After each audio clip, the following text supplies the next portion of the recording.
दोस्तों नमस्कार। इस समय मैं जनपद जौनपुर के बड़ौर ग्राम सभा में हूँ। आज़ाद की बहन है और मेरे पीछे आप देख सकते हैं यहाँ पे श्रद्धांजलि के लिए, उनकी आत्मा के शांति के लिए पूजन किया जा रहा है। और यहाँ पे काफ़ी महिलाएं भी आई हैं और परिवार के लोग हैं और संगठन के लोग हैं, कुछ बाहरी लोग हैं, रिश्तेदार हैं, सब लोग आके यहाँ पे श्रद्धांजलि अर्पित कर रहे हैं। और हमारे साथ में आज़ाद की बहन सौम्या हैं, उनसे भी बात करते हैं कि इन्होंने धरना प्रदर्शन क्यों छोड़ा। और इनका कहना था जब तक मेरे भाई को न्याय नहीं मिलेगा तब तक मैं धरने से नहीं हटूंगी। हमारे साथ में सौम्या जी, उनसे ही बात करते हैं। जैसे आपका कहना था कि जब तक मेरे भाई को इंसाफ नहीं मिलेगा और अपराधियों को सज़ा नहीं मिलेगी तब तक मैं अपना धरना प्रदर्शन नहीं बंद करूँगी। ये तो था, लेकिन गिरफ्तार हुए। गिरफ्तार क्या हुआ, वो अपने आप को मतलब सरेंडर करवाए हैं, गिरफ्तार तो नहीं हुए हैं। पुलिस प्रशासन उसमें तो फेल हुई है। और फिर जब गिरफ्तार हो गई है तो अब न्यायालय का है, संवैधानिक तरीके से हम लड़ेंगे और बस न्यायालय में ही सब कुछ होगा और वहाँ पे करेंगे कार्रवाई। जैसे कि आपने अपने भाई के लिए, आत्मा की शांति के लिए यहाँ पे पूजा करवा रही हैं, मतलब अभी न्याय नहीं मिला है, इसको लेके क्या कहेंगे? देखिए मतलब कोई जैसे पंडितों का, बुजुर्गों का मानना है कि शांति बहुत ज़रूरी होती है। जो अगर इस तरह मरता है उसके लिए तो और शांति कर, तो उन्होंने कहा, मतलब कि बात हुई थी हमारी, तो कहा कि शांति करवा दिया जाए, तो वही शांति मतलब कि श्रद्धांजलि करवा रहे हैं। जैसे कि प्रदीप बिंद का अभी गिरफ्तारी हुआ है, उन्होंने जाते जाते ये बयान दिया था कि आज़ाद की बहन सौम्या जो मेरे ऊपर आरोप लगा रही है वो बेबुनियाद अपराध है, मतलब गलत तरीके से मुझे फंसाया जा रहा है। अगर सौम्या ये बातें सिद्ध कर देगी, मैं अपने आप को, ये सारे ऊपर मैं अपने आप को ऊपर ले लूँगा। टाइम मिलने पे वो भी प्रूफ उनको मिलेगा, ऐसे हमने नहीं बताया है। और हमें वो क्या कह रहे हैं उससे फ़र्क नहीं पड़ता। अपराधी थे, हम तो चाहते थे वो तुरंत मर जाएं, उनका इनकाउंटर हो जाए, हम तो ये चाह रहे थे, लेकिन नहीं हुआ। भाई यहाँ पे जब सत्ता के रहने वाले लोग थे वो, और उनको बचाने का पूरा प्रयास किया गया और डॉक्टर संजय निषाद बचा लिए उनको। जैसे कि क्या लगता है आपको, न्यायालय और प्रशासन के ऊपर भरोसा है, आपको न्याय मिल सकता है? देखिए, खास करके हमारा थाना है उस पे तो 1% नहीं विश्वास है। चाहे कितना भी विश्वास बनाया जाए, सब कहते हैं ना कि विश्वास करने पे ही, लेकिन हम विश्वास से वहाँ पे टूटते ही जा रहे हैं। तो वहाँ पे नहीं है, लेकिन ये है कि आगे की कार्रवाई होगी, ऐसा मुझे लगता है। देखते हैं कब होती है। सामान कुछ मेरा गायब हुआ है।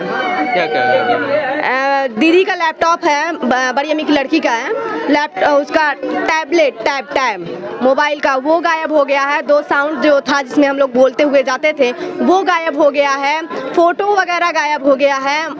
और जो मेरी होने वाली भाभी थी उनका मोबाइल तब से लिए, अभी तक नहीं दिए हैं और मांग रहे हैं, करें इनको दिए उनको दिए, बस मतलब बस ऐसे इधर से उधर कर रहे हैं, कुछ बता ही नहीं रहे हैं क्लियर, मतलब कुछ नहीं बता रहे हैं। क्या लगता है उस जो मोबाइल में कुछ ऐसा वीडियो था या फोटोज था जिसकी वजह से अभी तक नहीं दिया? कुछ नहीं, ऐसा कुछ था ही नहीं, दे ही नहीं रहे हैं ये लोग, दे ही नहीं रहे, या फिर हरवा दिए होंगे या फिर कोई ले लिया होगा।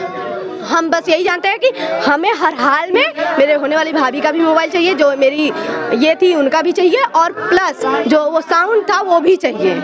नहीं मिलेगा तो हम फिर जाएंगे वहाँ पे और बताएंगे। क्या सौम्या, क्या जैसे आपने आज श्रद्धांजलि समारोह रखा है, तो किन किन समाज लोगों को आपने यहाँ पे इनवाइट किया है? सभी समाज को यहाँ पे, समझ लीजिए गरीब से लेके अमीर तक सब हैं।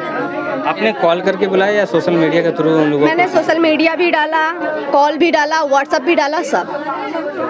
क्योंकि सौम्या, लोगों का ये भी कमेंट रहता है कि सौम्या जो है राजनीति के चक्कर में ये सब कर रही थी, उसका नहीं चला, इसकी वजह से वो धरना प्रदर्शन बंद किया गया। नहीं, ऐसा नहीं था, हम ऐसा क्यों करेंगे।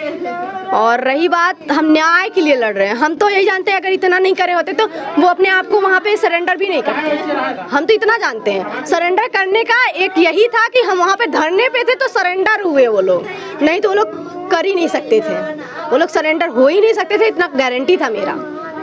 नहीं तो वो ऐसे कब बचा ले जाता है, कुछ पता भी नहीं चलता और हो जाता सब।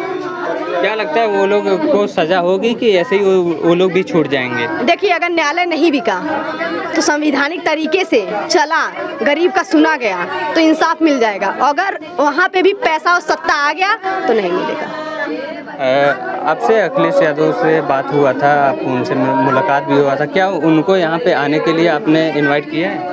हाँ, वहाँ पे बात हुई है, मतलब वो लोग से बात हुई है और उन्होंने खुद कहा है, मतलब वो कहीं विदेश में है, फिर भी कहे हैं कि हो सके तो वीडियो कॉल पे उनका हो, हम मतलब मेरे भाई को श्रद्धांजलि करें ऐसा। मुख्यमंत्री योगी आदित्यनाथ से आपसे बात उस समय हुई थी, क्या वहाँ से आने के बाद कुछ आपसे उनकी मुलाकात करने के लिए कुछ ऐसा कुछ बातें हुई थी? देखिए, हम इसके लिए माफ़ी चाहेंगे, लेकिन हम इतना कहेंगे, माननीय मुख्यमंत्री आदित्यनाथ योगी जी से ना हम कभी मिलना चाहते हैं, ना कभी उन्हें देखना चाहते हैं, ना उनका जिक्र करना चाहते हैं, क्योंकि मेरे अंदर उनके लिए कुछ भी नहीं है। कि आपको योगी आदित्यनाथ को लेके आपको क्यों इतना गुस्सा आता है? क्योंकि जो इंसान को, अगर इंसान की कदर ना हो, इंसान को कभी इंसान समझा ही नहीं जाए तो ठीक है। वो ऐसे मुख्यमंत्री हैं जो पूरे प्रदेश को देख रहे हैं और उनके सामने आए दिन ऐसी घटनाएं बहुत सारी आती रहती हैं। क्या लगता है कि हर अपराधी का इनकाउंटर ही किया जाए?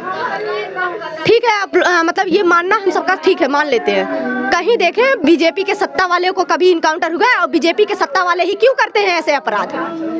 ये तो दिख रहा है, रेप करते हैं बीजेपी के सत्ता वाले, दूल्हे को जाते वक्त मार देते हैं बीजेपी के सत्ता वाले, वो लोग का कुछ नहीं हो पाता, बचा ले जाते हैं। तो कैसे हम माने? जहाँ भी होता है इनका इनकाउंटर हर गरीब के ऊपर होता है, किसी के ऊपर ऐसी जगह नहीं होता है। अपराधी के ऊपर होता है, ठीक है, मानते हैं, लेकिन गरीब के घर होता है। कहीं बीजेपी के सत्ता में रहने वाले और बड़े घर के लोगों के ऊपर इनकाउंटर करके दिखाए तो हम जानेंगे। और अगर कहीं हुआ भी है बहुत पहले, जो हम लोग सुने थे कि हाँ ऐसे इंसान है, हम कहते हैं उनका निजी मामला होगा तो हुआ है, नहीं तो नहीं होता। जैसे बोले और सोले के घर पे नोटिस का चस्पा जो किया गया था, उस मामले को क्या लगता है, कब तक उनका घर गिरने का आदेश आएगा? 15 तारीख था, फिर भी डिले हो रहा है। बाकी आप समझ सकते हैं, सत्ता में रहने वाले लोग हैं, बचाने की पूरी कोशिश की जाएगी। आपने डीएम साहब से नहीं बात की? खारिज हो गया, डीएम साहब से बात किए हैं और उन्होंने यही आश्वासन दिया है कि एसडीएम जो है चेंज हो गए हैं, बात होगी, होगा, गिरेगा। क्योंकि आपके भाई का भी वीडियो वायरल हो रहा था, जो पिस्टल लेके दिखा रहे थे या किसी को मार रहे थे, वो सब भी तो लोगों के बीच में गया है ना? मैं नहीं जानती वो सब के बारे में, मैं इतना जानती हूँ मेरा भाई कुछ भी था, होते कौन है मेरे भाई के बारात जाते वक्त मारने वाले, क्यों मारे ऐसे, और क्या उनको मार रहे थे? नहीं ना। और मेरा भाई किसको मारा था? अगर कोई वीडियो, मैं सच बता रही हूँ, उस वीडियो के बारे में नहीं, अगर वो मार भी रहा था, क्या उसको लग रहा था कि एक झापड़ मारा है, खाली हाथ, ऐसा लग रहा है कोई वीडियो बना रहा है, तो ऐसे कैसे हम मान ले? और मेरा भाई सच बताए वीडियो बहुत ज़्यादा बनाता था, एक्शन वाला ऐसा वीडियो या फिर रील वाला वीडियो, तो हम कैसे माने? हम नहीं जानते हैं और ना ही जानते हैं और ना ही मुझे जानना है। मेरा भाई नहीं है इस दुनिया में और मैं चाहती हूँ मेरे भाई का अपराधी भी इस दुनिया में ना रहे। शासन और प्रशासन से और न्यायालय से आपकी क्या उम्मीदें हैं? शासन, प्रशासन और न्यायालय से बस यही है कि गरीब का सुने और जो भी अपराधी हैं न्यायबद्ध तरीके से उनका उसी तरह उनके ऊपर कार्यवाही होनी चाहिए। और बस यही कहेंगे, थाने का सबसे बड़ा कर्तव्य होता है और थाने वाले अगर ढंग से कर्तव्य अपना निभाएं तो ये दिन किसी को देखने को नहीं मिलेगा। और सच बताएं, हमको थाने वाले पे 1% भरोसा नहीं रहता है।